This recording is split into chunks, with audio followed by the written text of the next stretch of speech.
Clearing your search history on Pandora can help you manage your music preferences and maintain privacy. Follow these steps to remove your search history. Step 1. Open the Pandora app. Launch the Pandora app on your device. Make sure you are logged into your account to access your settings. Step 2. Go to Profile.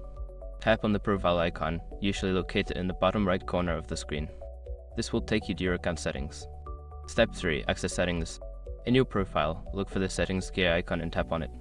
This will open the settings menu where you can manage various account options. Step 4. Find privacy settings. Scroll through the settings menu until you find the privacy or data management section. Here, you will find options related to your search history. Step 5. Clear search history. Select the option to clear your search history. Confirm your choice when prompted to ensure that your search history is deleted. After following these steps, your Pandora search history will be cleared. Regularly managing your search history can enhance your listening experience.